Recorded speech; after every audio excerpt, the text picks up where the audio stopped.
There's a moment in your financial life when you stop asking yourself if you're going to make it to the end of the month and start asking what kind of future you're actually building. That moment doesn't come when you earn more money. It comes when you accumulate $20,000 for the first time, and everything you thought you knew about money changes forever. Most people live their entire lives without understanding that money has two completely different faces. One is the money that comes in and goes out, the money you use to survive, to pay bills, to keep your life moving. The other is the money that sits still, that grows quietly, that works while you sleep. When you have zero savings, you only know the first face. When you reach 20,000, you discover there's a second financial reality that nobody ever told you about. Think about this for a moment. When you have $1,000 saved, you feel relief. You feel like you have a small cushion for an emergency. When you have 5,000, you feel secure. You know you can last a couple of months without work if something goes wrong. But when you cross the $20,000 line, something different happens in your mind. Suddenly you realize that money can generate more money without you doing anything, and that understanding completely changes how you think about your time, your work, and your future. Warren has always said that money's real power isn't in what you can buy with it, but in the freedom it gives you to make decisions. And that freedom starts becoming real when you have enough capital accumulated. $20,000 doesn't make you rich. It doesn't let you stop working. But it does give you something far more valuable at this stage. It gives you options. It gives you the ability to say no, to wait, to choose. And in a world where most people live trapped in jobs they don't like because they can't afford to leave them, having options is the real luxury. Imagine you're in a job where you're treated poorly, where your boss doesn't respect you, where you feel like your time is worthless. If you're living paycheck to paycheck, you can't leave. You're stuck. You need that income to survive next month. But if you have $20,000 saved, suddenly you have backup. You can take the time to find something better. You can negotiate from a position of strength.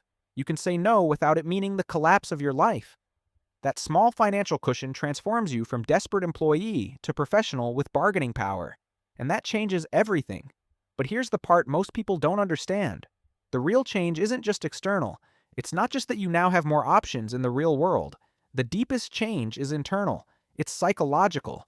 When you accumulate $20,000, your relationship with money transforms. You stop seeing it only as something you need to survive today and start seeing it as something that can multiply over time. And that's the difference between thinking like someone who lives day to day and thinking like someone who builds wealth for the long term. Let me explain this with a very simple image. When you plant a tree, the first few years you see almost nothing. The seed germinates underground. The roots grow slowly. Maybe a small, fragile sprout appears that seems insignificant. For a long time, it seems like nothing important is happening. But if you keep watering that tree, if you care for it with patience, there comes a moment when something changes. The tree starts growing faster, the branches extend, the leaves multiply, and suddenly, in just a few years, you have a large tree that gives shade, that bears fruit, that stands on its own. Money works exactly the same way. The first 20,000 are the roots. They're the invisible part of the process. But once they're there, everything that comes after grows much more easily. Warren has repeated for decades that compound interest is the most powerful force in finance. And he's right. But most people hear that and don't really understand it because they've never experienced it. When you have $100 saved, compound interest generates practically nothing. It's invisible. It doesn't change your life. But when you have $20,000, suddenly that money starts working for you in a tangible way. If that money generates a 7% annual return, you're earning $1,400 a year without doing anything. That's over $100 a month. And while it's not a fortune, it's enough for you to start seeing money differently. It's enough for you to understand that time is your most powerful ally. This is where the psychology gets fascinating. Most people who have never saved $20,000 think the problem is they don't earn enough money. They believe if they earned more, they could save.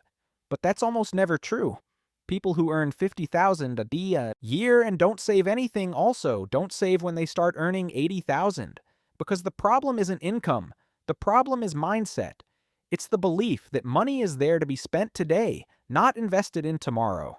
Getting to $20,000 saved requires something very specific. It requires you to change your identity, to stop being someone who spends what they earn and become someone who saves first and spends later. And that identity shift is uncomfortable. It means saying no to things your friends are buying. It means driving an older car than you could afford. It means not going out as much, not traveling as much, not buying new clothes every season. And most people aren't willing to make those sacrifices because the social cost seems too high.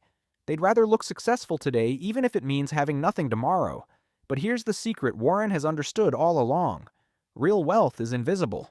Truly wealthy people, those with genuine financial security, aren't the ones driving the most expensive car or living in the biggest house. They're the ones with assets growing quietly while everyone else spends on appearances. And when you accumulate $20,000, you start becoming part of that quiet group. You start playing a different game than most people play. Let me tell you what happens after 20,000. Once you cross that line, getting to 40,000 is much faster, and getting to 100,000 is exponentially faster still, because the money you already have saved starts doing part of the work for you. If you save $1,000 a month and your money generates 7% annually, in the first years, all the growth comes from your contributions. But after 20,000, an increasingly larger portion of growth comes from interest. And after 100,000, most of the growth comes from the money you already have, not the money you contribute. That's the power of compound interest. And you can only experience it if you have the patience to get there. Most people quit before they arrive. They get discouraged because the first years seem slow. Because saving $5,000 took them 2 years, and they feel at that rate they'll never get anywhere.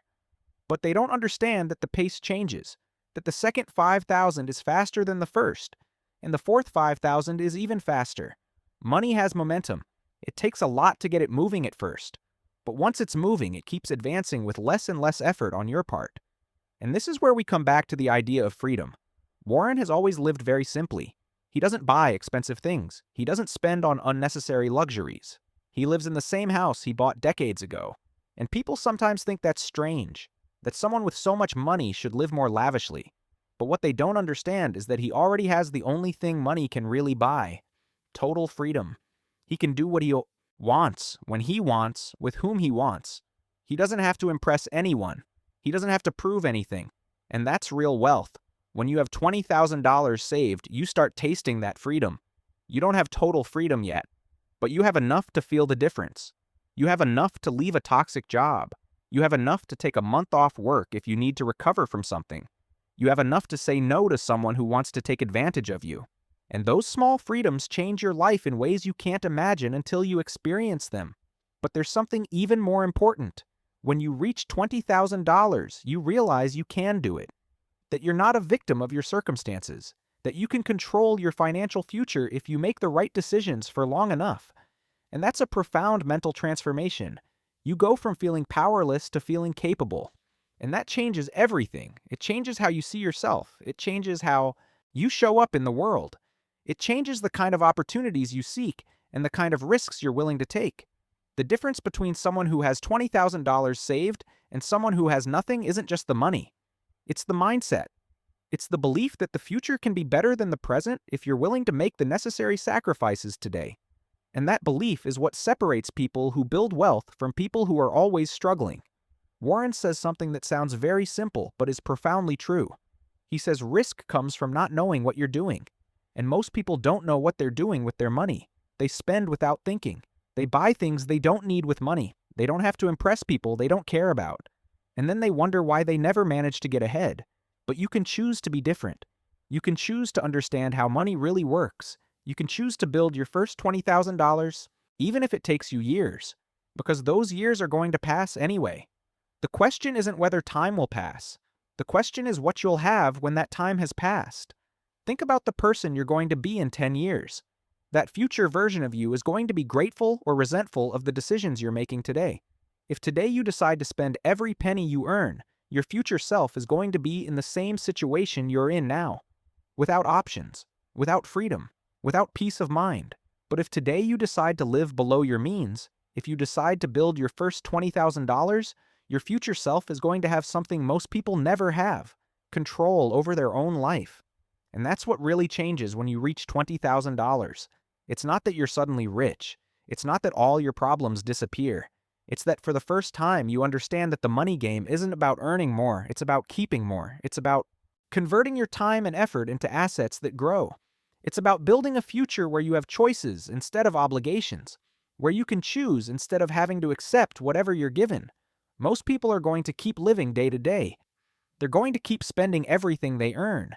They're going to keep not understanding why they never managed to move forward. But you don't have to be like most people. You can choose to think differently.